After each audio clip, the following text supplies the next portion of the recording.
चलते हैं mental math class 8 के लास्ट पार्ट पर बच्चों। जो लास्ट ईयर का आपका एग्जाम हुआ था उसके पेपर को मैं सोल्व कर रहा हूं।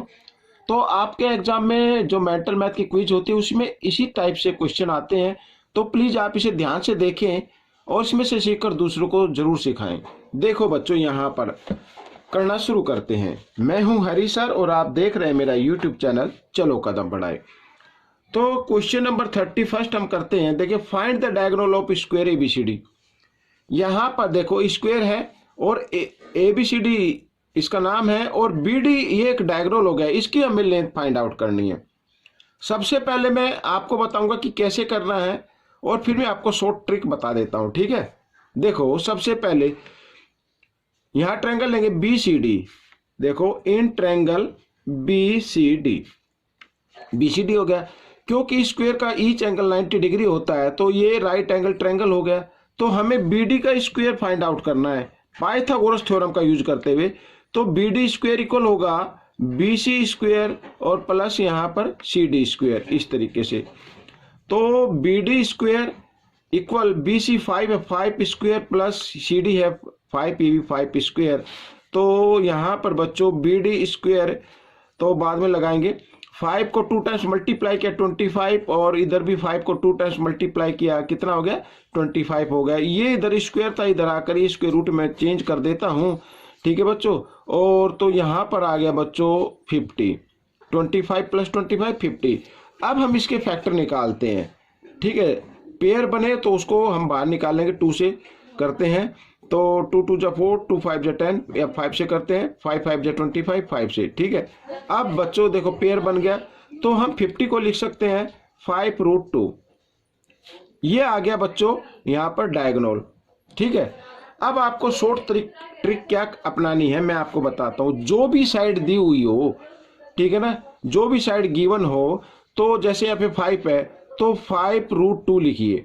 √2 सभी में आएगा, √2 सभी में आएगा। मान लीजिए यहाँ पर ये मैं एक स्क्वायर लेता हूं जिसकी साइड है यहाँ पर 7। अगर इसके डायगोनल की लेंथ फाइंड आउट करनी हो, जब डायगोनल की लेंथ फाइंड आउट करनी हो तो आपको 7 लिखना है और √2 लिख देना है। ये अगर आपके ऑप्शन में इस तरीके का कोई दिखाई देता है तो आप उसको टिक मार्क कर दीजिए, अगर साइड जो स्क्वायर की साइड है वो 7 सेंटीमीटर दी हो, ठीक है। तो इस तरीके से अब हम जितने भी क्वेश्चन है वो शॉर्ट ट्रिक से करने वाले हैं। देखो बच्चों यहाँ पर, अब यहाँ पर लिखा find the perimeter of square ABCD. अब पेरीमीटर फाइंड आउट करना है तो बच्चों साइड हमें फाइंड आउट करनी होगी।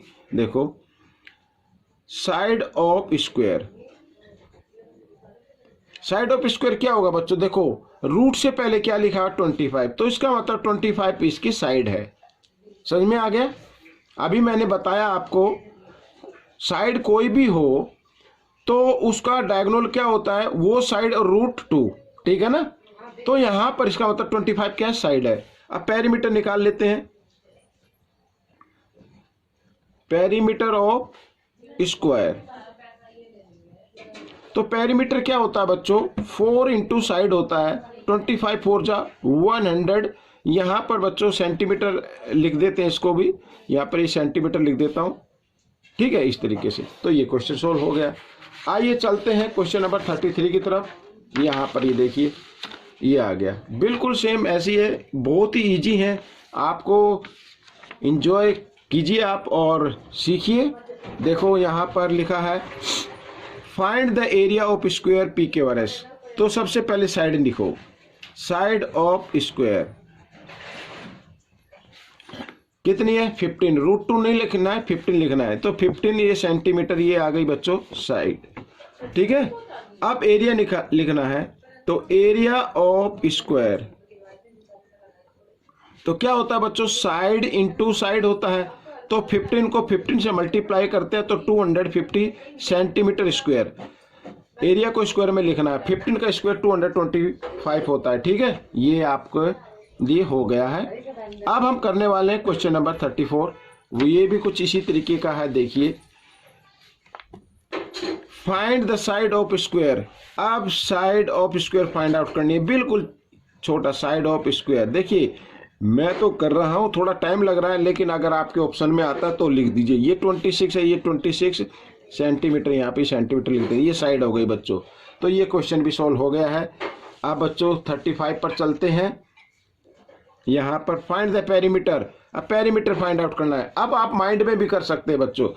ये स्क्वायर है और इसके डायगोनल की लेंथ है 10√8, ठीक है। इसमें थोड़ा सा कंफ्यूजन दिया हुआ है, आइए मैं आपको बताता हूं करके। सबसे पहले हम साइड लिखेंगे, साइड ऑफ स्क्वायर। तो बच्चों यहां वैसे तो 10 आना चाहिए ना 10, क्योंकि 10 है, लेकिन यहां पर ये रूट में 8 लिखा हुआ है, तो इस 8 के भी फैक्टर किए जा सकते हैं। अभी देखो 2 4 जा 8, 2 2 जा 4 यहाँ पर, तो इसको लिख सकते हैं, 8 को हम लिख सकते हैं 2√2। तो ये 2 को ना आप बाहर लिख लीजिए और इस तरीके से ये यहाँ पर आ जाएगा। इसको मैं हटा देता हूँ, तो 10 2 जा 20 आ जाएगा बेटा, 20 सेंटीमीटर, ये 20 सेंटीमीटर, ठीक है। इसके जो डायगोनल की लेंथ होगी वो एक्चुअली में जो लेंथ होगी वो होगी 20√2, क्योंकि साइड कितनी है 20 आई है, और √2 तो आपको लगानी है, ठीक है। देखो ये जो डायगोनल लिखा है ना, इसको हम लिख सकते हैं 10 × 2√2 इस तरीके से, क्योंकि 8 के फैक्टर किए जा सकते हैं और पेयर भी बन जाता है। ये मैंने करके दिखा दिया, ठीक है। अब आपको पेरीमीटर फाइंड आउट करना है। पेरीमीटर का फॉर्मूला क्या होता है, 4 × साइड। तो 4 × साइड यानी 20 × 4, तो 80 आ गया, तो 80 सेंटीमीटर पेरीमीटर हो गया। तो आप ऑप्शन पे टिक मार्क कर सकते हैं अगर आपके एग्जाम में ये आता है तो, ठीक है। Perimeter of square 4 × side, side है 20 और 20 × 4 80 सेंटीमीटर। पेरीमीटर को स्क्वायर में मत लिखना, ठीक है। आइए बच्चों लास्ट क्वेश्चन पर, क्वेश्चन नंबर 36। देखिए यहां पर भी हमें करना है क्या, find the area of square ABCD।